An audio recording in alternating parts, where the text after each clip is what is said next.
Bem-vindas a mais um episódio de Santas dos Últimos Dias. Eu sou Bianca Beck Eu sou Elisa Luchin. e hoje nós temos uma convidada muito especial. É a Nena Carvalho. Ela é esposa, mãe, vovó coruja. Ela tem dois filhos, dois netos, o Francisco e a Sara, que é uma netinha do coração. Ela conheceu a igreja com 22 anos, fez missão em Campinas, em São Paulo, dos anos 89 a 91. Ela se formou em comércio e ela exerce a função de gerente financeira há 15 anos da empresa Infoel Sistemas de Informática. Atualmente, ela tem o chamado, junto com o esposo dela, de casal assessor do Templo e História da Família da área Brasil. São responsáveis por 5 estacas em Santa Catarina. Ela ama visitar os templos, reunir a família com uma comida gostosa e está entrando para a melhor idade 6.0, mas ela só percebe a idade quando ela se olha no espelho. Nena, seja muito, muito bem-vinda. E assim, para quem não sabe, a Nena estava no meu batismo. Quando eu tinha 18 anos, eu fui batizada. Ela estava no meu batismo. Então a gente tem história, né, Nena? E eu tô muito feliz de te ter aqui. Muito feliz mesmo. Eu sim, eu que estou feliz. Jamais imaginei ter esse trio aqui. Duas meninas que eu amo demais, conheci em épocas diferentes, em ocasiões diferentes. E não esqueça, Elisa, o quanto eu te admiro como mãe, como esposa. E a Bianca, participei também de que mais? Do seu selamento. É Lembra? verdade, é Uhum. verdade. Foi um dos momentos mais espirituais, experiência mais espiritual que eu tive dentro do templo contigo. Você é uma menina muito especial, assim como a Elisa. Não é Meninas verdade. muito, muito especiais. Você é uma Obrigada, inspiração de Nina. mãe. A gente ainda está aqui no início, assim, né? Criando os filhos, Sim, tu já tá na fase de teus filhos criados, teus netos. E é muito bom ter mulheres já mais velhas que já passaram pela experiência de criar os filhos. Eu sinto que eu aprendo muito. E eu te admiro muito também. obrigada, obrigada. Para mim é um prazer estar com vocês hoje. E estudando essa parte de alma 39, 42, como eu estava comentando com a Bia, é das coisas mais especiais do plano do Senhor, é o plano de salvação, que a gente vai comentar aqui hoje, né? Eu posso dar a introdução, então, Pode. falando um pouquinho de um pai, que provavelmente ele tinha filhas também, né? Uma esposa maravilhosa, Alma, o filho, só um pouquinho, alguns capítulos antes, né? Do Alma, onde ele aconselha a Elamã, né? E depois ele aconselhou Siblom. Dois filhos bem especiais, né? Pelo que a gente vê, Siblom era perfeitinho, né? Foi lá, só deu um conselhinho. Elamã, provavelmente mais velho, ele deixou as placas, né, para ele cuidar. E daí vem aquele, mas o que no momento estava precisando de mais conselho, um puxãozinho de orelha. Sempre tive um probleminha aqui em casa, um filho sempre fala, mãe, você dá mais atenção para o outro. Mãe, você gosta mais do outro. Sempre, desde crianças, e agora um está com 28 e outro com 29. Continua a mesma coisa. Só que estudando essa parte de Corianto, eu percebi o quanto o Corianto, ele ah, precisou de mais atenção naquele momento. Então, o pai, a mãe, quando o filho ele está passando por dificuldades, por momentos difíceis, geralmente é aquele momento em que o pai e a mãe dão mais atenção, né? Então, o Corianto ele estava ali realmente precisando de um puxãozinho de orelha. Mas a coragem do pai, que já tinha passado na juventude por momentos bem difíceis de arrependimento também, né? Essa coragem de ele condenar o pecado do filho, mas depois acolher com tanto carinho, né?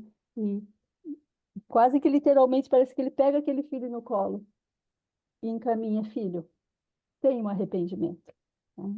Então, eu não sei como que vocês gostariam de falar aqui o início do capítulo 39. Vamos falar sobre o pecado dele em si, como que a gente vai abordar esse assunto tão delicado, né? Que é o pecado sexual. Eu adorei muito, Nena, a forma como tu deu essa introdução para esses capítulos. Eu tive sentimentos muito similares, assim, especialmente porque se a gente parar para pensar nesse contexto, eu acho que Corianton não era um jovenzinho, né?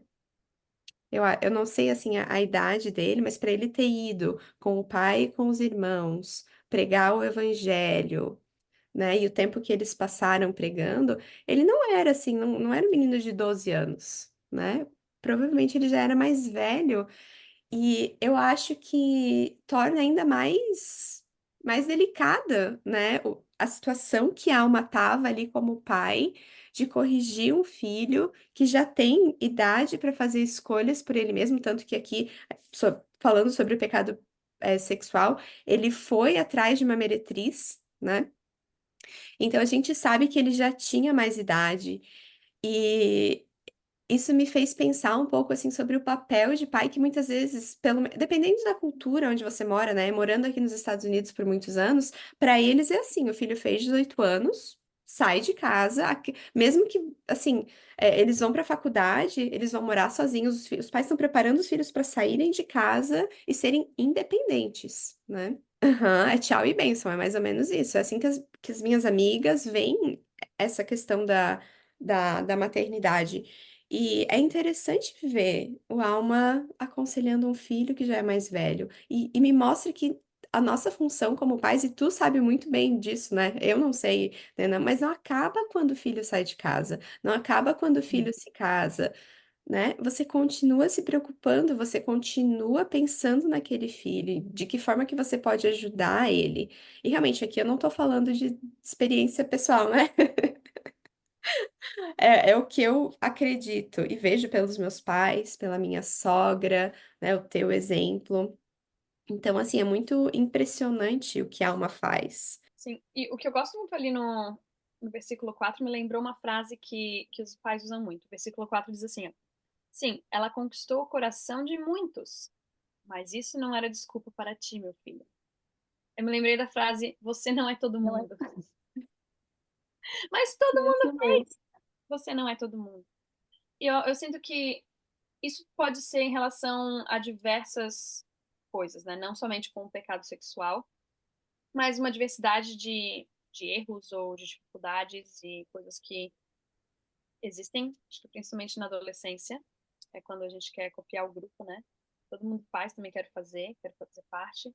Mas o que eu acho interessante é que, especialmente com a questão do pecado sexual nos dias de hoje, é muito normal.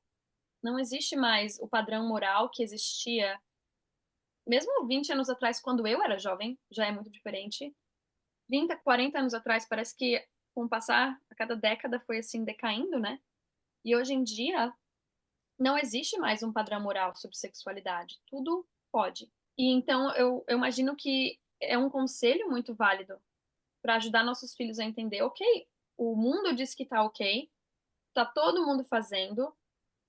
No caso aqui, a meretriz conquistou o coração de todo mundo, de todos os teus amiguinhos, teus coleguinhas. Mas isso não é desculpa para você fazer, porque o errado é errado, não importa se os outros estão fazendo ou não. Então eu gostei bastante desse versículo, assim, me lembrou dessa frase que é um pouco clichê, mas que é verdade. E eu achei interessante como a Alma meio que engaja os irmãos mais velhos ali.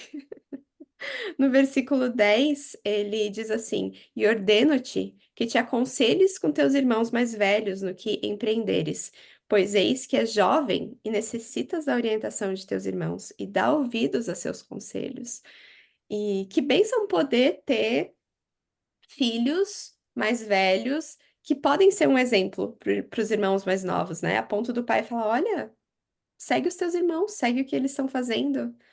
E eu gostei bastante de ver ele engajar, né, o resto da família ah, nesse esforço. Eu tenho a experiência do meu filho mais novo, ele até para ir para a missão. Depois que ele terminou a missão, ele disse: Mãe, eu tinha medo de ir para a missão, porque o Pedro era um exemplo para mim, eu tinha medo de não ser à altura dele. Ele passou por muitas dificuldades, tanto que ele ficou doente nos últimos meses, e ele disse: Mãe, eu não voltei para casa, porque eu queria te dar um bom exemplo. Eu fiquei na missão pela senhora, ele falou isso por mim. Eu fiquei tão emocionada, sabe? Essa missão eu quis fazer pela senhora também. E lógico que eles têm testemunha, eles foram porque eles quiseram para a missão. Então, eu sei que um jovem, mesmo na missão, principalmente os rapazes, eles são muito cobiçado pelas moças, né? Essa plaquinha que eles usam aqui, os filhos de Alma não usavam essa plaquinha, né? Mas a gente sabe que o inimigo ele trabalha.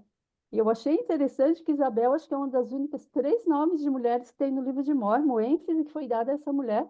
Acho que tem Sariá, Abis, né, que teve alguns dias atrás, e Isabel, eu não lembro mais de uma outra mulher. Então, a importância que ele falou assim, meu filho, por que que você fez isso? Você foi ensinado, né? Ele foi bem enfático, ele foi duro como filho, né? E Uhum. muitas vezes eu acredito que nós também temos que dar essa firmeza. Eu lembro que quando mocinha, a minha mãe me aconselhava, ela disse, filha, a coisa mais linda que você pode dar para o teu futuro marido é a tua castidade. E eu não era membro da igreja, aquilo ali me marcou muito, muito. E eu agradeço a minha mãe por, na juventude, ela ter me falado isso, que eu preservei até o meu casamento, né? Então, como na igreja a gente sabe que tem este mandamento, o quanto ele é sagrado, é o terceiro, né? Em grau de Gravidade. corta aí que eu esqueci aí. Terceiro em grau de gravidade para o Senhor, né? E como disse a Elisa, hoje em dia o mundo não está mais dando atenção a este mandamento tão sagrado, que é aí que começa tudo, né? Aí que começa a destruição das famílias, abortos e tantas coisas que acontecem de ruim no nosso mundo atualmente, né? Um Uhum. dos versículos que eu gostei muito, ele disse, ordena. Ele disse: E agora o Espírito do Senhor me diz: ordena a teus filhos que pratiquem o bem, a fim de não conduzirem o coração de muitos à destruição. Depois ele fala: pela tua iniquidade, muitos oramitas não aceitaram o evangelho. Sempre falei para os meninos: nós temos que dar exemplo, exemplo para as pessoas, porque às vezes é a única pessoa da igreja que uma pessoa um dia vai conhecer. Então, o nosso exemplo ele é de fundamental importância. Tanto que o próprio pai Alma, ele fala, meu, pelo teu exemplo, eu não obtive sucesso, porque as pessoas julgavam, né? Nossa, um filho iníquo cometendo o que estava cometendo, agora estou tendo dificuldades de proclamar o evangelho nessa região. Hum, muito bom. E eu acho que seria interessante a gente conversar um pouquinho especificamente, talvez, sobre o pecado sexual, sobre a pornografia, porque é algo que está à nossa volta constantemente, né? A gente é exposto, queira ou não. A A... todo momento. Eu peguei, outro dia eu abri meu celular e tinha umas imagens perguntando se eu era adulta. Eu nunca entrei naquilo ali. Provavelmente era pornografia. Daí eu fico pensando em crianças, né, que abrem celulares toda hora. É uma coisa que eu percebo que os pais têm que estar muito atentos. Inclusive, desenhos do YouTube está tendo essa projeção de imagens, desenhos que, de certa forma, parecem inocentes, mas não. O inimigo ele vai adentrando nos lares através de celulares, né? E tem que prestar muita atenção. E É verdade. ensinar as crianças desde pequenininho, desde que nasce. O meu netinho, com 1 ano e 7 meses, outro dia ele foi no médico e o médico mexeu no pipizinho dele por causa da fimose. Quando ele chegou em casa, vovó, titio, tá doendo, ele falou. Eu disse, que bom, eu disse, ó, tem que avisar a vovó, não pode deixar ninguém tocar o teu corpinho, é falado para Sara também. Então, é uma coisa que a gente tem que falar que na minha época não era falado. Eu não sei como é que foi na época de vocês. Os pais tinham um certo tabu de se abrir e falar para os filhos das coisas que podiam acontecer, né? Então, é muito importante, como mães agora, vocês, eu como avó também, contribuir para que isso aconteça, né? A ensinar desde pequenininho. Sim. Eu acho que era tabu e hoje em dia é simplesmente aceitável, é simplesmente normal para a maioria das pessoas, né? A pornografia se tornou algo, a parte do desenvolvimento sexual, parte da realidade de muitos adolescentes, inclusive aqui nas escolas. O currículo de educação sexual fala sobre isso, sobre o uso saudável da pornografia para o seu desenvolvimento social, que é algo, assim, absurdo. Uma vez eu estava na cozinha cozinhando e eu tinha um relógio desses relógios smartwatch, né? Não sei como é que se fala, Relógio mas inteligente. relógio inteligente. E eu estava cozinhando e eu recebi uma notificação. E quando eu olhei, fui ver a notificação, era um vídeo pornográfico. Mas assim, eu tava vendo o vídeo acontecer na frente dos meus olhos, assim, o vídeo pornográfico. Eu, eu fiquei completamente sem reação. Eu coloquei a mão em cima do relógio e pensei, gente, primeiro, como é que isso tá acontecendo? Da onde que tá vindo esse vídeo? Aí eu entrei no meu celular, era um aplicativo que eu tinha baixado, que eu tinha umas perguntas, tinha um fórum lá. Aí eu entrei naquele aplicativo, a hora que eu abri o aplicativo, adivinha? O vídeo apareceu de novo. Eu entrei em desespero. Eu desliguei o celular, depois eu só deletei o aplicativo. Mas é impressionante como esse tipo de coisa acontece com uma facilidade, com uma facilidade enorme, né? Aí, no final das contas, eu vendi o relógio, eu fiquei com tanta raiva. Eu vendi o relógio e comprei um que não tem essa funcionalidade, não tem como aparecer vídeo no meu relógio agora, porque eu fiquei morrendo de raiva daquela situação, porque aquele vídeo ficou na minha mente por semanas. Mesmo eu não querendo pensar, ele vinha na minha mente. E foi muito desagradável ter aquela lembrança, aquela memória na minha cabeça. E eu acho que antigamente não se tinha todo o recurso que se tem hoje em dia para conversar sobre esse assunto. E com certeza a Alma não tinha os recursos que a gente tem hoje, mas eu achei muito interessante que ele falou no versículo 13. Ele diz assim: que te voltes para o Senhor com toda a tua mente, poder e força, que não desvies o coração de ninguém mais para a iniquidade, mas antes volta para eles e reconhece as tuas faltas e o mal que praticaste. E, uma das chaves para conseguir vencer vícios, porque a pornografia a gente sabe, né, que além de ser não é só algo que você está escolhendo fazer, mas se torna um vício. E você precisa se tornar para o Senhor, né? Se voltar para o Senhor com toda a sua mente, poder e força para vencer esse vício. Mas além disso, você precisa buscar ajuda profissional. Existem muitos recursos hoje em dia e estudos científicos que mostram que de fato é um vício e que sozinho é muito difícil de vencer. Uma vez que você começa, que você é exposto, você vai precisar de ajuda para conseguir vencer. E então, se você conhece alguém que está passando por isso, é, recomendo buscar os auxílios que existem hoje em dia. Tem terapeutas especialistas nisso. Inclusive, a igreja tem auxílio para pornografia na Biblioteca do Evangelho. Se você for lá nos Recursos para a Vida, tem a parte, né, na categoria Recursos para a Vida, tem a parte dos vícios, e pornografia é um deles. E lá tem muitos recursos valiosos que podem ser utilizados. Outro recurso que eu tenho para compartilhar, que eu já li, que eu gosto muito, eu li por causa de um outro contexto, mas que eu super recomendo para as pessoas que conhecem alguém ou que convivem com alguém que tem um vício ou que passam pela pornografia. Porque é devastador, né? É devastador para os familiares ao redor. Se é uma questão de cônjuge e você tem um cônjuge que vê pornografia, eu tenho uma amiga que ela conta a experiência dela abertamente do marido que vê pornografia e eles, assim, quase destruiu o relacionamento deles. Eles estão trabalhando com terapeutas para tentar é, manter o relacionamento deles, né? Porque é algo muito difícil para a mulher, a sensação de estar sendo traída, basicamente, né? Mas tem um livro que eu gosto muito, eu acho que eu já mencionei, se chama A Codependência Nunca Mais, e foi escrito pela Melody Beattie.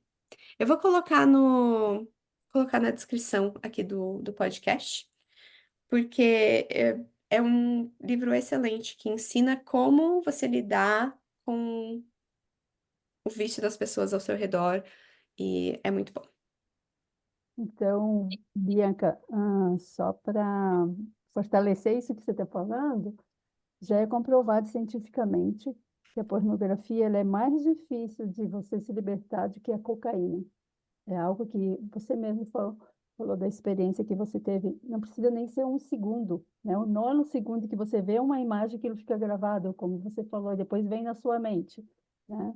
E é algo que não está sendo casos isolados, porque as conferências é difícil não ter dois, três discursos falando sobre este assunto. Então, é algo que está sendo assim quase como que uma epidemia no mundo. E nós, por sermos membros da Igreja de Jesus Cristo, não estamos livres. Eu acredito que ainda mais o Satanás trabalha mais ainda em cima de que você, né, seja escravo dessa doença, porque uma doença física, mental, emocional, e como você disse, ela não afeta só a pessoa, é todos ao redor. E muitas vezes as pessoas que convivem nem sabem que aquela pessoa, o cônjuge ou um filho tem, né, esse vício.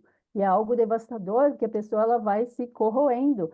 Não sei se vocês viram que ali tem um exemplo da Lia Rona, do Helder, foi de 2021, conferência de outubro, onde ele fala sobre a pornografia de um jovem, o quanto ele sofreu. Anos e anos ele se achava uma pessoa horrível, inútil, ele queria até sair da igreja, porque ele não se achava digno. Então, é algo que muitas vezes não é falado muito, mas é algo que está aí muito presente e pode cometer até crianças, né? Muitas vezes crianças são viciadas e os pais nem sabem e talvez a criança nem consegue passar isso porque se sente, né, de certa forma suja. É coisas assim abomináveis que acontecem com a pornografia, de casos que a gente ouve, né, relatos depois das pessoas que se arrependeram. Mas é maravilhoso o que este Elder falou para nós. Posso ler? Vou ler só um pedacinho do que ele falou aqui. Lembre-se de que a mudança é possível. O arrependimento é um processo e a dignidade não significa perfeição. E o mais importante, lembre-se de que Deus e Cristo estão dispostos a nos ajudar aqui e agora. Então, como membros da igreja, é tão gratificante, sabemos que a gente pode se apegar ao Senhor, contar com o nosso bispo, conversar, temos psicólogos na igreja, temos vários, como você falou, materiais que podem ser, né, de ajuda, autoajuda, ou pessoas que têm alguém da família, que vão ter que acolher, né, porque a gente sabe que é um vício, não é algo assim que reduz, não vou mais assistir e pronto. Não, é algo devastador. E é um assunto que deve ser mais abordado, eu acredito, ah, inclusive em aulas, em discursos, para que as pessoas tenham consciência que elas não estão sozinhas e que têm, né, como sair. E eu estava pensando aqui, abrir uma discussão, uma conversa sobre quais são algumas coisas práticas que a gente pode fazer para ensinar e ajudar os nossos filhos com isso, né? A gente mencionou alguns recursos, mas é interessante, eu estava conversando com outra pessoa outro dia sobre a dificuldade de ser mulher, digamos, os nossos hormônios, né? Toda a variação hormonal que nós temos como mulheres durante o mês, nos nossos ciclos. Ah, e aí a pessoa falou, é difícil ser mulher, mas é difícil ser homem também, porque eles têm também, pela natureza, biologicamente, os hormônios deles, a maneira que funciona, um desejo sexual, geralmente, muito mais forte que a mulher. A tendência é essa. E eu tenho 3 filhos homens, né? E tu comentou, Nena, 2 filhos homens. Ah, todos nós temos maridos. E eu fico pensando como que eu posso ensinar os meus filhos e guiar eles para ajudar eles, especialmente quando todos esses hormônios começarem a aparecer, a aflorar, a, a saber como dominar eles, como lidar com tudo isso, especialmente como a gente está conversando, num mundo que está bombardeando todo mundo o tempo inteiro. Eu lembro a minha última entrevista com o meu presidente de missão, e eu sei que ele falava isso para todas as sisters. Ele falava que era para a gente perguntar claramente, diretamente, quando a gente estivesse namorando, preparando para casar, para a pessoa com quem a gente queria casar. E ele falou: não é se a pessoa foi exposta à pornografia ou não, é quando e com que frequência. Porque isso já faz o quê? 10 anos atrás, mais ou menos, que eu tenho a missão. Ele falou. Hoje em dia, muitas vezes não é uma escolha se você é exposto ou não, assim como teve a experiência da Bianca, né? Tu não escolheu ver aquele vídeo. Aquele vídeo apareceu. Né? E aí tu tem a tua escolha de dizer, não vou mais, né? Vou vender meu relógio. Ou vou continuar buscando mais. E infelizmente, essa é uma realidade. Que a maioria das pessoas hoje em dia, mesmo não querendo, são expostas. E eu fico pensando como que eu posso ajudar meus filhos para, primeiro, prevenir o máximo que eu puder, para que isso não aconteça. E se acontecer, para que seja o mais tarde possível, né? O que que eu posso fazer para evitar isso ao máximo? E se eles forem expostos, né? Como que eu posso guiar e ajudar eles a evitar ser exposto novamente? Como que eu posso proteger e ajudar eles a fazer as escolhas certas e, e proteger a castidade e a sexualidade deles? E uma das coisas que eu pensei enquanto vocês estavam comentando, né, sobre o YouTube, eu estava pensando só sobre mídia, o que que a gente deixa os nossos filhos terem acesso, né? E acho que uma das coisas práticas é realmente, praticamente, não dar um celular na mão de uma criança, né? Eu até às vezes me vejo dando pro meu filho ver as fotos, nossas fotos, né? Fotos que a gente tirou, ou para ele tirar uma foto. Ah, ou às vezes tá falando com a minha mãe. E às vezes eu deixo ele falando e eu vou embora, né? Mas e se nesse meio tempo, sei lá, clica no botão, abre a internet. Ele não quer procurar isso, ele tem 3 anos, mas pode ser que aconteça. Foi um pensamento que eu tive, né, de nunca deixar sem a gente estar observando, sem a gente estar junto. E outra coisa que eu pensei é usar, se for usar mídia, se for usar vídeos das crianças, usa um DVD, né? A gente nessa nossa época tinha o VHS, tinha que rebobinar a fita para assistir de novo. Mas pelo menos se tem um DVD, você sabe o conteúdo, você sabe o que tem ali, não tem como pular para um lugar, não tem como pular para outro. Essas são duas coisas práticas que me vieram à mente agora enquanto a gente estava conversando, mas eu queria ouvir de vocês. Que outras ideias vocês têm? Até a Nena, que já criou 2 filhos homens. Quais são as suas ideias? Eu tive uma conversa com um filho meu, onde ele disse: mãe, na igreja a gente só aprendia que é pecado, que é errado, mas raramente nos eram explicadas as consequências. E a gente sempre tentou, né, criar da melhor maneira possível. Um deles foi exposto já com 6 anos na escola. O amiguinho levou a revista. E ele chegou em casa e falou: mamãe, eu vi uma revista do meu amiguinho, e tinha homem e mulher sem roupa. Eu disse: como assim? Eu fui à escola, fui conversar, e a gente foi um momento bem difícil. E ele disse: mãe, aquilo ali me marcou para sempre. Imagine uma criança de 6 anos, era uma revista assim, horrível, né? Enfim, resumindo, o pai da criança deixava e assistia filmes com uma criança de 6 anos. Então, tem abominações assim no mundo, infelizmente.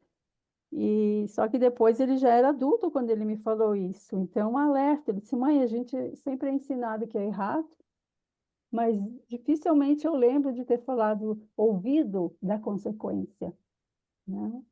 Então, como mães agora, conversar mais, e talvez eu tivesse ter conversado mais com ele sobre isso, porque eu fui criada naquela ilusão, como mãe na igreja, de que os nossos filhos são perfeitos. Eles são ensinados lá na escola dominical, lá na primária, eles são ensinados nas noites familiares, e eu fui criada na igreja com, tipo, uma redoma, até que o mundo, né, nos mostra que é totalmente o contrário. Pode acontecer dentro da igreja, de qualquer denominação religiosa, e isso está aí para todo mundo. Agora, o que eu penso, a minha nora, no momento, ela não deixa o bebê assistir vídeos. Deixa 10 minutinhos que ela disse, mas é uma coisa escolhida, né? É aquilo ali e pronto. Mas o problema hoje em dia foi, como a Elisa comentou, é, celular. As crianças com 2, 3 aninhos, a gente vai no restaurante, estão lá com tablet e tudo. Eu acho que seria isso, restringir o máximo que puder, né? Não deixar na frente da televisão, ter sempre um adulto por perto. Mas, infelizmente, um dia vai acontecer de eles terem contato. E daí, como fazer? O que resolver depois que já aconteceu? Eu passei por isso, não foi fácil. E ele mesmo disse: mãe, marca na cabeça da gente, vem na mente da gente, e isso aí impacta uma criança para o resto da vida, porque ele aprendeu da forma errada algo tão sagrado, tão lindo que é a sexualidade entre homem e mulher casado, né? Isso é algo, é a coisa mais linda que o Pai Celestial criou, né? É a união de dois seres que se amam. Eu acredito que é um dos momentos mais sagrados de amor e de demonstração de amor, onde os dois se unem de uma forma tão linda e perfeita. E o mundo está colocando, sempre foi, né? O mundo coloca como coisas, como o corpo é meu, eu faço o que eu quero, né? Vamos, como diz os jovens, é a fornicação antes de casar, né? E o adultério depois. Existem casais que vivem assim. Mas foi uma coisa que eu não consegui. Eu gostaria que vocês duas descobrissem isso. O que fazer? Então, é vocês que têm que achar essa solução agora, porque é bem diferente da época em que eu criei meus filhos, né? E daí agora o debate seria entre vocês duas. Quando eu penso na minha juventude, eu sinto que esse era um assunto muito velado também. Era algo muito que não se falava, porque é desconfortável. É difícil até para mim, para eu escolher falar sobre isso com a minha filha, é algo desconfortável. Mas eu estou trabalhando para se tornar algo confortável. E eu sinto que a melhor ferramenta que a gente pode, a coisa prática, eu digo, né, que a gente pode utilizar é a prevenção através de ser proativos. A gente precisa falar sobre esse assunto, é, talvez mostrar exemplos de pessoas que eram usuários, né, de pornografia, o que aconteceu com a vida delas, de que forma que isso afetou o casamento, de que forma que isso afetou os relacionamentos, como que isso vai disturpar a visão do relacionamento sexual, que é tão sagrado. Porque se os nossos filhos não forem expostos com frequência, eles vão ter curiosidade. Se for um assunto velado, se for uma coisa assim, eles vão querer aprender mais sobre isso. Eles vão querer ver, eles vão querer entender por que que isso é tão. Por que que esse assunto é um assunto que se fala com tanto cuidado? Por que que as pessoas quase não falam sobre esse assunto? A criança é curiosa, ela vai querer buscar mais sobre isso. Então, ano passado, a gente fez um estudo, Maiara e eu, acho que eram 12 lições sobre sexualidade. A gente conversou abertamente sobre sexo, como acontece, as mecânicas, tudo. E a gente conversou também sobre o quão sagrado é, por que que ela precisa cuidar do corpo dela, por que que ela precisa esperar até o casamento. Mas, assim, foi realmente uma conversa bem, aberta e cheia de detalhes. Todos aqueles detalhes, assim, quando eu compartilhava, enquanto a gente lia o material que eu tinha, me dava até uma dor no estômago, assim, sabe? Um desconforto tão grande. Mas eu pensei, eu preciso falar com a minha filha sobre isso. Eu não quero que ela fique curiosa e vá depois procurar na internet. Eu não quero que quando um amiguinho mencione o pênis, a vagina, não sei, que ela fique super curiosa e queira saber mais através dos amiguinhos, ou que ela possa vir para mim e perguntar, mami, a minha amiga falou sobre isso. É assim que acontece? Não, eu quero que essas informações venham de mim. Eu quero que ela tenha aprendido tudo que se tem para aprender sobre isso de mim. A gente conversou sobre homossexualismo, sobre vários assuntos que eu pensei que ela poderia estar curiosa.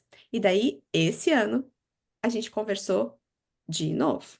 A gente teve outra conversa. E assim, não precisa ser uma coisa anual, né? Mas como a gente faz o ensino domiciliar, eu coloco no nosso currículo. Então a gente conversou mais uma vez recentemente. A gente falou daí mais especificamente sobre pornografia.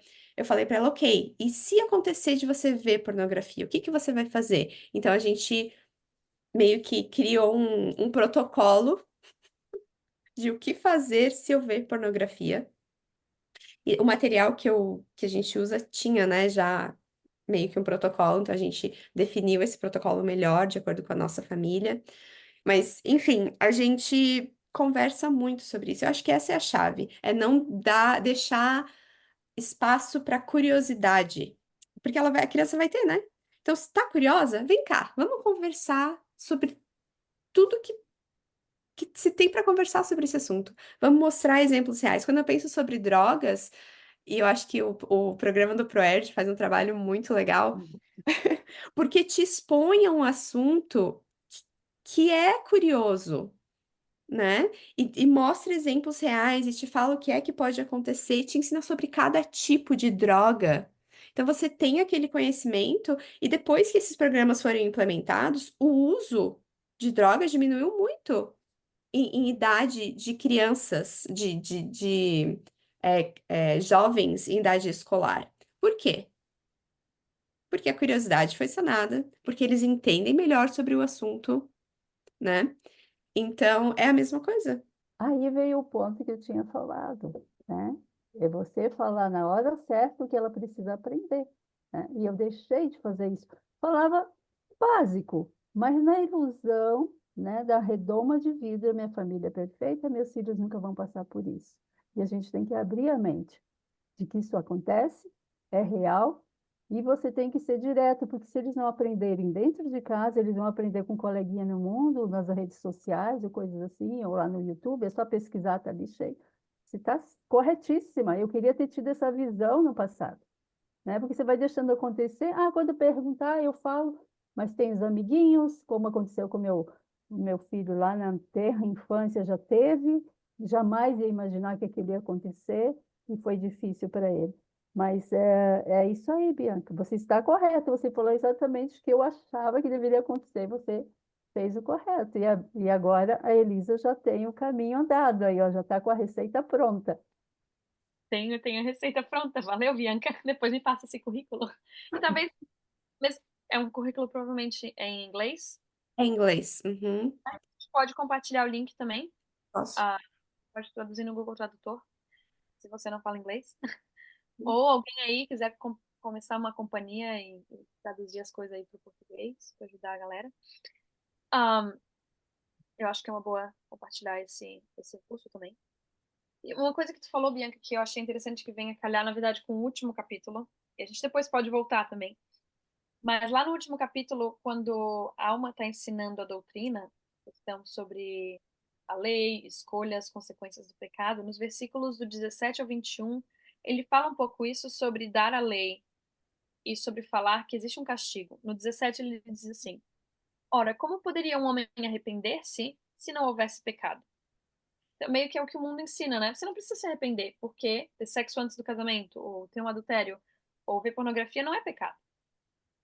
É o que eles ensinam, né? Ou eles falam, como poderia ele pecar se não houvesse lei? E como poderia haver lei a não ser que houvesse castigo? E aí no 21 diz assim: e se não tivesse sido dada a lei, que poderia a justiça ou mesmo a misericórdia fazer se os homens pecassem, uma vez que não teriam direito sobre a criatura? O que eu pensei com o que eu estava falando é que é nossa responsabilidade ensinar a lei para os nossos filhos, né? Como você estava falando, Bianca, qual é o nosso protocolo se você vê, se isso você for exposta? O que que é a sexualidade? É nossa responsabilidade, não é responsabilidade de mais ninguém. E se caso eles sejam expostos ou façam escolhas ruins porque a gente deixou de ensinar, meio que é porque eles não receberam a lei. E outra coisa que eu entendi aqui dessa escritura foi de ensinar a consequência do pecado, ensinar qual que é o castigo. E não que Deus vai te, você viu pornografia, eu vou te castigar. Mas uma consequência natural da exposição à pornografia, como a gente já compartilhou, é que fica marcado na mente. E meio que cria esse bloqueio, cria essa dificuldade na nossa sexualidade. Então, eu achei muito interessante esses versículos sobre a importância da gente ensinar regras claras e, como tu falou, do protocolo. Se acontece isso, essa é a consequência. Se você passar por essa experiência, isso é o que você deve fazer. Hum. Especialmente para criança, porque a criança realmente fica sem saber o que fazer, né? E se ela tem já foi dito de antemão para ela, esses são os passos para você seguir, torna muito mais fácil, muito mais tranquilo. Uhum. Uma coisa que eu queria apontar, que eu achei bem legal da tua experiência, Nena, por mais que tu disse que tu não tinha todo o conhecimento e tudo mais, eu penso na confiança que esse teu filho tinha de ir para ti e dizer: mãe, alguém me mostrou isso. Mãe, eu vi isso. Isso aconteceu. Ele podia muito bem ter achado, que legal, e continuado, né, indo ver com aquele amiguinho e sem tu não saber de nada. Então, acho que isso é outro aspecto muito importante do a gente ter um relacionamento com os nossos filhos, que eles tenham a confiança no momento que algo aconteça, de eles poderem vir até a gente. E com certeza o teu filho tinha essa confiança em ti, né? Pra vir pra ti compartilhar isso.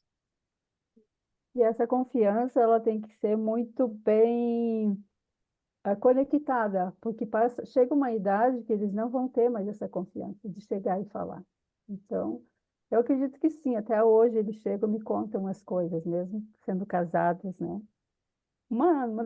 Das partes que eu vi, que o pai dele falou, Alma falou coreano, ali no versículo 29, é muito aconchegante ouvir o pai dizer assim, ó meu filho, não desejo que você se preocupe com mais nada, porque a gente vê nos capítulos anteriores, ele está falando muito sobre o plano de salvação, né? Te preocupes apenas com os teus pecados, com aquela preocupação que te levará ao arrependimento. O pai ensinando, filho, você fez errado, mas você pode se arrepender. Ele explicou sobre a expiação. A expiação é algo maravilhoso que nos dá, né? É um presente que o Pai Celestial nos deu através de Jesus Cristo, que é nós podermos nos arrepender de nossos pecados, né? Mas ele fala, não quero que você fique se desculpando dos teus pecados, né? Deixa que com eles você se humilhe até o pó. Você precisa passar por esse arrependimento. A alma foi, condenou o pecado, mas não o pecador, né? Ele foi lá e disse, filho, você fez errado. Nós temos a expiação de Jesus Cristo, que está dentro do plano de salvação, esse plano maravilhoso. E como é especial nós sabermos deste plano. Foi a coisa que mais me chamou a atenção quando os missionários estavam me ensinando. É algo tão perfeito, tão maravilhoso, e o mundo aí fora, né, não tem esse conhecimento. De como é grandioso nós podemos pecar, não devemos, mas pecamos, mas o Senhor lhe disse que nós podemos nos arrepender. E o que eu mais achei bonitinho é no 31, onde ele fala agora, ó filho, és chamado por Deus para pregar a palavra a este povo. E agora, meu filho, segue teu caminho, proclama a palavra com verdade. Depois, mais lá nos capítulos à frente, Alma 49, a gente vai ver que ele estava no exército do Senhor novamente. É o princípio que eu mais amo no Evangelho de Jesus Cristo. É a expiação de Jesus Cristo em nossas vidas, onde posso ser o mais vil dos pecadores, mas eu tenho o direito de me arrepender. Ele me deu isso. Eu posso. E foi isso que a Alma falou, o filho dele. E eu imagino no final dessa conversa aquele abraço gostoso de um pai preocupado e um filho arrependido, porque ele realmente se arrependeu, porque a gente vê depois que ele estava novamente pregando o evangelho. Como eu sou grata pela expiação de Jesus Cristo. E mesmo que a gente peque, a gente pode se arrepender. E isso a gente pode passar para os filhos também. É lógico, a gente não quer que eles façam coisas erradas, mas eles saberem que eles são amados. E só para finalizar a minha parte, eu quero falar uma coisa bem bonitinha que está aqui no discurso. Lembre-se de que a expiação de Cristo e a graça que é possível por meio dela são reais. Seu braço de misericórdia está estendido em sua direção. Você é amado, hoje, daqui a 20 anos e para sempre. Eu achei tão linda essa citação aqui. E realmente eu amo esse evangelho, eu amo meu Salvador Jesus Cristo. Amo saber que eu posso ser perdoado através da expiação. Testemunho poderoso, né, Ana? Muito obrigada. Senti o espírito bem forte enquanto estava falando. É tão bom ter uma pessoa experiente aqui entre a gente. Alguém que já viveu aquilo que a gente está vivendo. Faz uma diferença tão grande. Que obrigada, Nena. Obrigada por compartilhar essas experiências com a gente. Enquanto eu estava falando, eu lembrei de algo que eu gostei muito desses capítulos e que se apresenta no capítulo 40, 41 e 42. É meio que um padrão de Alma. No versículo 1 do 40, a Alma diz assim: Agora, meu filho, eis aqui algo mais que tenho a dizer-te, pois percebo que tua mente está preocupada a respeito da ressurreição dos mortos. Aí, no capítulo 41, no primeiro versículo também, na metade do versículo. E eu percebo que tua mente também tem estado preocupada a esse respeito, sobre outro assunto. Aí ele vai lá e é o capítulo inteiro falando sobre esse assunto. E no capítulo 42, no primeiro versículo, de novo. E agora, meu filho, eu percebo que existe algo mais que te preocupa e que não podes compreender relativo à justiça de Deus. Aí, Alma vai e passa esse capítulo de novo explicando sobre esse assunto. O que me chama a atenção é o fato de Alma ter percebido isso no filho dele. Eu não sei vocês, mas às vezes eu, na correria do dia a dia, eu não consigo perceber muito. Eu não consigo perceber por detrás da loucura do dia a dia, do que precisa ser feito, o que está acontecendo no coraçãozinho da Mayara, as preocupações dela. E eu acho que isso é muito importante, que a gente, apesar de estar ocupadas, que a gente consiga realmente olhar para os nossos filhos e observar essas coisas e perceber o que é que está preocupando eles, quais são as dificuldades que eles estão tendo. Porque, assim, é muito interessante ver aqui que Corianton, ele tinha dúvidas sobre o evangelho. E todos nós passamos por esses momentos e os nossos filhos vão passar por esses momentos, eles vão questionar coisas. E eu achei incrível que a Alma percebeu e esclareceu. E até aqui ele diz que no capítulo 40, no versículo 3, ele fala assim: Ora, revelo-te um mistério. Não obstante, há muitos mistérios que permanecem ocultos, que ninguém conhece a não ser o próprio Deus. Mostro-te, porém, uma coisa que indaguei diligentemente a Deus. E quantas coisas que nós sabemos, que nós já recebemos revelação, que nós entendemos, que os nossos filhos não entendem. Se a gente conseguir perceber as preocupações deles, as dúvidas que eles têm, e puder fazer como a Alma fez aqui, sanar algumas dessas dúvidas. Porque tem coisas que realmente a gente não tem resposta, como a Alma falou aqui. Há muitos mistérios que permanecem ocultos para mim. Muitas coisas que eu não sei como ajudar. Mas tem coisas que eu posso sim, que eu posso esclarecer para minha filha, que eu posso ajudar. Mas eu só vou poder fazer isso se eu perceber, se eu notar, se eu estiver olhando, se eu estiver atenta, vendo quais são as necessidades que ela tem. E porque eu não sei vocês, mas eu sinto que muitas coisas a Mayara não traz para mim. Por mais que a gente tenha um relacionamento de confiança, tem muitos sentimentos e coisas que ela não compartilha abertamente, dúvidas que ela tem. E eu preciso estar atenta, observando os sinais do comportamento dela, a forma como ela está agindo, para saber, para pescar, né? Às vezes eu sinto que a gente. Não, eu não pesco peixe de verdade, mas eu tô virando uma pescadora profissional de comportamentos, de pensamentos, a criança fala uma coisa, mas você já percebe que, na verdade, tem um outro sentimento por detrás daquele comportamento, daquela fala, e tu já, sabe, tu já pesca ali, acho que na verdade ela tá preocupada com isso, mas ela não tá querendo falar, ela tá meio que dando uma indireta, né? Pelo menos eu vivo muito isso, e talvez seja algo bem natural, assim, da adoção, de como as coisas acontecem, né, através da adoção. Mas, enfim, me fez querer perceber mais. Porque eu sou culpada de não notar muitas vezes, assim, de estar tão ocupada, de estar tão preocupada. Olha, a gente precisa fazer matemática, inglês, depois tu tem natação, depois a gente tem aquele encontro com as nossas amigas para te brincar, que eu não noto. Eu só tô preocupada com a rotina. Vamos lá, a gente tem uma rotina, e daí eu tô preocupada com a Mayara ir dormir para eu poder descansar. Ter um momento de paz, sabe? E Meninas, daí, isso faz parte da maternidade. Eu queria tanto que na idade de vocês, alguém com mais experiência tivesse falado para mim, olha, Nena, isso aí não está tão bom assim, vamos mudar.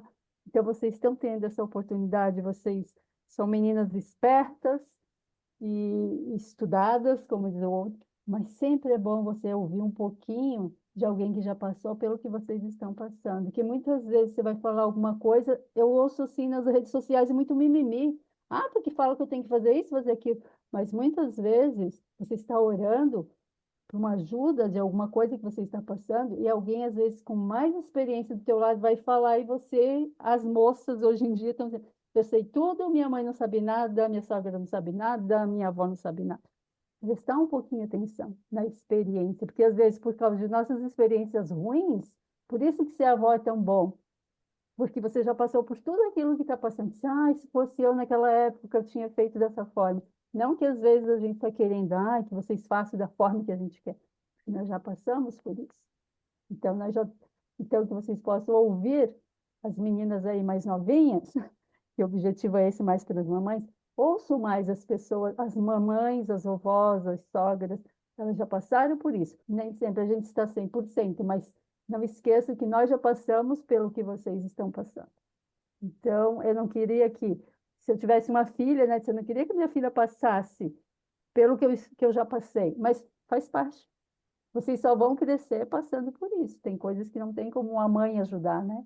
Não tem como a avó ajudar. Faz parte da vida. É errando que a gente aprende, né? E ser mãe não é fácil. Não é fácil. E vocês estão, assim, nota 1000 para as duas, pelo que eu vejo. Nota 1000. É só pelo que tu vê mesmo, porque por trás dos bastidores. Eu sei como é que é. Mas sempre lembre-se aqui, ó. Vocês vão ser amadas. Você é amada, você será amada daqui 20 anos e vocês serão amadas para sempre. Lembre disso. Mas eu gostei do que tu falou, né? De ouvir as vozes da experiência. Porque eu acho que requer muita humildade. E eu sinto que o meu maior inimigo como mãe é o orgulho. E é algo que eu tenho que lutar constantemente, constantemente contra o meu orgulho, de achar que eu sei melhor, de achar que eu sei mais, e de não querer ouvir o conselho ou a voz das pessoas que têm mais experiência, no caso, sejam os meus pais, os meus sogros, ou o irmão mais velho que já passou por isso, de querer fazer sozinha. E acho que para vencer isso é realmente se tornar humilde e aceitar que outras pessoas sabem mais e que elas são instrumentos na mão de Deus para guiar a gente. Assim como a Alma estava sendo um instrumento nas mãos de Deus para guiar os 3 filhos dele, o que ele estava fazendo de ruim, o que ele estava fazendo de errado, para corrigir, para guiar. Eu acho que a gente precisa ter essa humildade para ouvir, porque a gente quer que os nossos filhos façam o que a gente está ensinando para eles, né? A gente não está dando ouvidos à voz da experiência. E para concluir, vocês têm mais algum pensamento final, alguma outra coisa que chamou a atenção, que vocês gostariam de compartilhar? Eu acredito que é melhor o feito do que o bem feito. Vocês são mães excelentes, continue assim. Nós temos um ajudante especial que é o Espírito Santo para nos conduzir. Acate conselhos, mas a decisão maior é de vocês. O Espírito é o nosso professor maior, né? Como mães, como avós, como tias, né? Nós mulheres temos, além do Espírito Santo, nós temos ainda o outro sentido, né? A mulher, ela é amada pelo Senhor e nós sabemos que somos as queridinhas dele, né? Ele tem um carinho especial por nós e tenho certeza que um amor, uma coisinha mais especial que os homens não têm, né? Vocês são excelentes, não se cobrem demais. O Senhor ama o esforço e Ele ama o que vocês têm feito. Não se cobrem demais, meninas. Cada uma de vocês em estágios diferentes de maternidade. Elisa é uma guerreira que está passando por momentos bem delicados. Mas sempre lembre do amor que o Pai Celestial tem por vocês. Vocês são filhas especiais. E Ele ama vocês muito mais do que nós podemos imaginar. Força na peruca. Muito obrigada, Nena. Muito obrigada, muito bom.